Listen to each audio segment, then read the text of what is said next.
তেতিয়া সামথিং মোৰ বয়স 17 বছৰমান আছিলে নেকি। 17 বছৰীয়া ল'ৰাটো গাতনো কিমান জোৰ থাকিব, একদম হাড়ে চাৰে লগা আৰু একদম তেতেয়া মেমেয়া ল'ৰাটো। তাত গৈ প্ৰথমতে মই প্লাইবোৰ্ড ফেক্টৰীত কাম কৰিছিলো। মাক কচম কৈছো নহয়, মই কান্দি গৈছিলো প্ৰথম যেতিয়া মই কাম কৰিছিলো এসপ্তাহমান। হেল্ল' মোৰ ইউটিউব ফেমিলি, আকৌ আহিছো মই অন্য ভিডিঅ'লৈ। আজি ভিডিঅ'টোত কথা পাতিম মই কেৰেলালৈ কেতিয়া গৈছিলো, কিয় গৈছিলো, কেৰেলাত গৈ মোৰ ভাল হ'ল নে বেয়া হ'ল, কি শিকিলো মই কেৰেলাত গৈ কিনি। বলক তেনেহ'লে ভিডিঅ'টো আৰম্ভ কৰোঁ। মই কেৰেলালৈ গৈছিলোঁ 2016 চনত। মই 2016 চনত হায়াৰ ছেকেণ্ডেৰী পাছ জাষ্ট কৰিছিলোঁ মানে 2 মাহমান থাকিলোঁ। এডমিশ্যনো লৈছিলোঁ মই চিটি কলেজত। এডমিশ্যন ল'লোঁ, ভাবিলোঁ কিনো কৰিম হয় নাই, কাৰণ তেতিয়া ধৰি লওক সিমানো ঘৰৰ অৱস্থা পাতি ভাল নাছিলে। কাৰণ ডেইলি আমাৰ ইনকামৰ ধৰি লওক ৰাস্তা এটা ইমান নাছিলে মানে। গাঁও এৰিয়াত জানেচোন ইনকাম কৰিবলৈ থাকেনো কি হাজিৰা কৰা বাহিৰে, হয় নহয়। ভাবিলোঁ তাতে গাঁৱত হাজিৰা কৰিবলৈ যিহেতু আমাৰ লাজ লাগে, চবৰে এইটো ন, গাঁওখনত যদি হাজিৰা দিলে নিজৰ ইজ্জতটো বেয়া লাগে ন। বাহিৰত গৈ ধৰি লওক আপুনি ক'ৰবাত লেটিনে চাফা কৰি ধৰক কোনো ফৰক নপৰে মানে, কোনো নেদেখে ন। ভাবিলোঁ মই কেৰেলা যাওঁ। কেৰেলালৈ যোৱাটো মোৰ নিজৰ ডিচিশ্যন আছিলে। ঘৰৰ মানুহবিলাকে যিহেতু হায়াৰ ছেকেণ্ডেৰী পাছ কৰাৰ পিছত ইমান মানে ৰোক টোক কৰি নাথাকে, আমুক নকৰিবি তামুক নকৰিবি, তথাপিও কৈছিলে তোৰ নিজৰ ডিচিশ্যন, তই ভাবিছা যাব বিচাৰিলেও যা, নগ'লেও নাই, তেনেকৈ কৈছিলে। কাৰণ ইয়াত থাকি কিবা এটা কৰিলে ভাল হ'ব চাগে নেকি বুলি কৈছিলে। কিন্তু মই ভাবিলোঁ যোৱাটো ভাল হ'ব নেকি, একবাৰ ট্ৰাই কৰি চাওঁ। মানে পূৰা মানে ধৰি লওক ব্লাইণ্ড খেলিলোঁ মানে, একদম চকু মুদি খেলিলোঁ, যাওঁ কি হয়নো চাওঁ।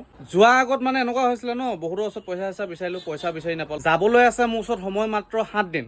সেইটো সময়ত কি কৰিলোঁ মই, আমাৰ ঘৰৰ ওচৰতে দাই এটাই ঘৰ বনাই আছিলে। সেই দাইৰ লগতে মানে কি হ'ল, মই কাম কৰিলোঁ, এসপ্তাহ কাম কৰিছোঁ। 7 দিন কাম কৰি মানে ধৰি লওক 270 টকাকৈ পাইছিলোঁ হাজিৰা। তেতিয়া আছিলে 2016 চনৰ কথা আছিলে। তেতিয়া 270 টকাকৈ হাজিৰা কৰি কিনি মই 7 দিন কাম কৰি ধৰি লওক 1500 নে 1400 নে 1500 নে 1600 কিবা এটা পাইছিলোঁ। সেই পইচাটো লৈ কিনিয়ে মই কেৰেলা গুচি গ'লোঁ। তেতিয়া ধৰি লওক নতুন পইচা চেঞ্জ হৈছিলে নেকি, মানে 2000 টকীয়া নতুন পইচাটো আহিছিলে আৰু মানে আগৰ পুৰণা পইচাবিলাক বন্ধ হৈ গৈছিলে। মই কেৰেলালৈ গৈছিলোঁ আমাৰ দাইৰ লগত। কেৰেলাত গৈছোঁ কেনেকৈ জানে নাই, মানে পইচা তথাপিও হাততো ইমান পইচা চইচা নাই। ডাইৰেক্ট জেনেৰেলত টিকেট কাটিছোঁ। জেনেৰেলৰ জানেচোন আপোনালোকে চিষ্টেমবিলাক। গুৱাহাটী পাৰ হোৱালৈকে ইমান ভিৰটো নাপালোঁ। তাৰ পিছৰ পৰা থপৰা মানে পাণ জপাতি জাপি গৈছে মানে। এটা চিটত ওপৰত মই উঠিছিলোঁ, ওপৰত গৈছিলোঁ মই। ওপৰত মানে গৈছোঁ কমচে কম সেই চিটটোত কমচে কম 7টা নে 8টা মানুহ গৈছে। গৈ পাইছোগৈ 1600 টকা, মোৰ মানে 16 টকা এটাও মোৰ নাইকিয়া হৈ গ'ল। যেনে তেনে গৈ পাইছোগৈ আৰু মানে। লাষ্টত ধৰি লওক 100-150 মান টকা দৰকাৰ হৈছিলে। কোনোবাই চাগে মোক দি দিলে, কৈছোঁ আৰু তই পইচাটো দি দেচোন, মইতো কাম কৰি মেলি তাত দি দিম। তাত গৈ প্ৰথমতে মই প্লাইবোৰ্ড ফেক্টৰীত কাম কৰিছিলোঁ। মাক কচম কৈছোঁ নহয়, মই কান্দি গৈছিলোঁ প্ৰথম যেতিয়া মই কাম কৰিছিলোঁ এসপ্তাহমান। ডাঙৰ চেম্বাৰ মানে প্লাইবোৰ্ডবিলাক য'ত মানে শুকুৱাই থয় ন, তাৰ পৰা মানে ডাইৰেক্ট গেটখন খুলি দিয়ে আৰু ফেনখন অফ হৈ যায়, লগে লগে মানে তাৰ পৰা ডাঙৰ বৰ্ড উলিয়াব লাগে। মই কচম কৈছোঁ নহয়, এনেকুৱা লাগিছিলে তাত কণী এটা যদি পেলাই দিয়ে নহয়, কিবা টিং এখনত বা মাটি যদি পেলাই দিয়ে নহয়, কণী ফ্ৰাই হৈ যাব। ভাবি চাওক কিমান গৰম। তেনেকুৱা গৰমৰ ভিতৰৰ পৰা মেম্বাৰৰ পৰা হেৰি উলিয়াব পাইছিলোঁ মানে, এনেকুৱা বৰ্ডবিলাক উলিয়াব লাগে বাহিৰত বনাবলৈ, সেইবিলাক শুকুৱাই থয়। মাক কচম কৈছোঁ নহয়, তেতিয়া সামথিং মোৰ বয়স 17 বছৰমান আছিলে নেকি। 17 বছৰীয়া ল'ৰাটো গাতনো কিমান জোৰ থাকিব, একদম হাড়ে চাৰে লগা আৰু একদম তেতেয়া মেমেয়া ল'ৰাটো। তেতিয়া ভাবিছিলোঁ মই কিয় আহিলোঁ কেৰেলা। মা দেউতা গালি খাইছিলোঁ যদিও এটলিষ্ট আৰামতটো খাবলৈ পাইছিলোঁ ন ঘৰত। মই অসমত যেতিয়া কাম কৰিছিলোঁ, কেৰেলালৈ যোৱাৰ আগত মানে গাড়ী ভাড়াটো যিটো উলিয়াইছিলোঁ, তেতিয়া মই ধৰি লওক 270 টকা হাজিৰা পাইছিলোঁ এদিনত। মানে ধৰি লওক 35 টকা এঘণ্টাত পাইছিলোঁ। তাত গৈ মই জানেনে 32 টকা ঘণ্টাত কাম কৰিছিলোঁ। ইয়াত যদি মই 270 টকা পাইছিলোঁ এদিন কাম কৰি, তাত মই এদিন কাম কৰি 250 টকা পাইছিলোঁ। কিমান ডিফাৰেঞ্চ আছিলে। তাৰপিছত লাহে লাহে কাম কৰিলোঁ। তেনেকৈ 3 মাহমান কাম কৰিলোঁ। সপ্তাহত ধৰি লওক খাই বৈ 800-700 টকা বাচেগৈ আৰু। আমাক মানে তেতিয়া সপ্তাহী পে'মেণ্ট দিছিলে। খাই বৈ কিনি খোৱা বোৱা সেইখিনি ৰেচনত দি মেলি ধৰি লওক 700-800 টকা এটা বাচে আৰু আমাৰ কাৰণে। মই কেৰেলালৈ যোৱা 3 মাহমানৰ পাছত তাত মই ভাণ্ডাৰী হ'লোঁ। বজাৰ কৰা, ভাত শাক বনোৱা। প্ৰতি সপ্তাহে 200 টকাকৈ লৈছিলোঁ এটা মানুহৰ পৰা ভাত শাক বনাই দিয়াৰ কাৰণে। 10-12টা মান ল'ৰা আছিলে। সেইটো চাইডৰ পৰা 2000-2200 টকা সপ্তাহত পাইছিলোঁ। তাৰপিছত মই নিজে কাম কৰা পইচাও খাই বৈ কিনি 700-800 1000 টকা বাচিছিলে। সপ্তাহত ধৰি লওক 3000 মান টকা এটা আহে আৰু ধুনীয়াকৈ। আগতে দি হওক প্ৰথমতে গৈ যিহেতু মই 700-800 টকা পাইছিলোঁ। ভাণ্ডাৰী কৰাৰ পিছত মই 3000 টকা পাইছিলোঁ সপ্তাহত। ভাণ্ডাৰী কৰা পইচা 2 টকামান পাই মই ঘৰলৈ 20,000 নে কিবা পইচা এটা পঠিয়াইছিলোঁ। কেৰেলালৈ যোৱা 5 মাহমানৰ পিছত ঘৰত মানে টিং লগাবলৈ মানে পইচা 20,000 দিছিলোঁ মই তেতিয়া। 7-8 মাহলৈকে মই একোৱে পইচা গোটাব নোৱাৰিলোঁ। তাৰ পাছতহে ভাণ্ডাৰী কৰা পইচাই যি এটকা 2 টকা পালোঁ, তাৰ পাছতহে লাহে মানে বেংকত গোটালোঁ 1000-2000 যেনেকৈ পাৰোঁ মানে, খাই বৈ যি টকা থাকে ঘৰলৈ পঠিয়াই মেলি। সেই প্লাইবোৰ্ড ফেক্টৰীটোত মই 1 বছৰ কাম কৰি 10,000 নে 12,000 টকাহে মই একাউণ্টত জমা কৰিব পাৰিছিলোঁ। ইমানে কষ্ট কৰিছিলোঁ মই, ৰাতিপুৱা 3টাতে উঠোঁ, কাঁহী বাতি ধুই ভাত শাক বনাই 5টা বজাত জিম যাওঁ।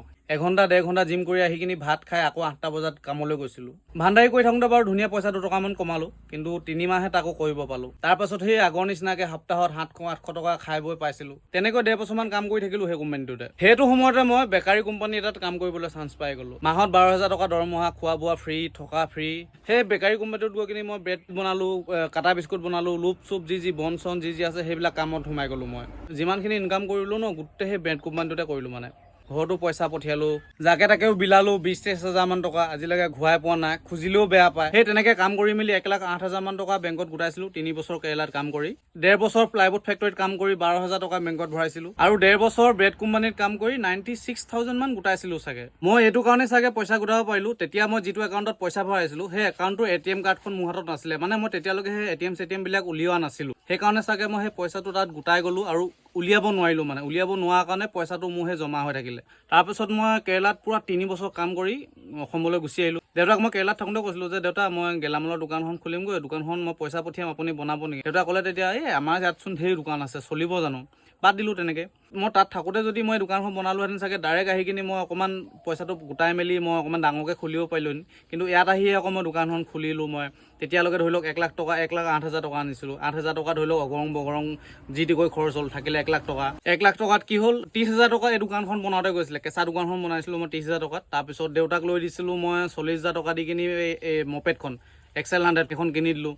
তাৰপিছত থাকিলেগৈ মোৰ ওচৰত কিমান 30,000। তাৰপিছত দোকানখন বনাই মেলি 27,000 টকা মই দোকানত বস্তু ভৰালোঁ। 27,000 টকা খুচুৰা মুচুৰাকৈ, আৰু 27,000 টকানো কি এই চুকটোতে এনেকৈ সোমাই থাকেচোন।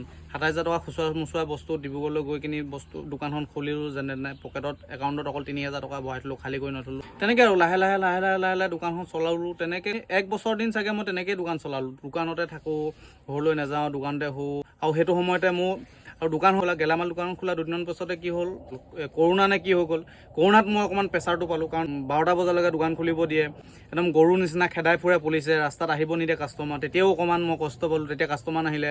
আৰু হ'লচেলাৰ দোকানলৈ গুচি যায়, একদম হ'লচেলাৰ দোকানত ভিৰ মাৰি থাকে, আমাৰ দোকানত কোনো নাহে, কাৰণ প্ৰথম খুলিছিলোঁ যিহেতু হ'লচেলাৰ দোকানৰ ৰেটটো কমকৈ পায়। সেইটো সময়ত মানে বহুতে পইচা ইনকাম কৰিলে, মই সেইটো সময়ত নোৱাৰিলোঁ।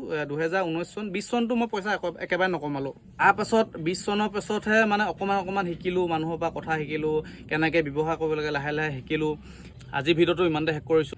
ইয়াৰ পিছৰ পাৰ্টখিনি নেক্সট ভিডিঅ'ত মই আপোনালোকক কৈ আছোঁ, আৰু যদি পাৰ্ট 2 লাগে আপোনালোকে মোক কমেণ্টত জনাই দিব। আজিলৈ আহিছোঁ। জয় অসম।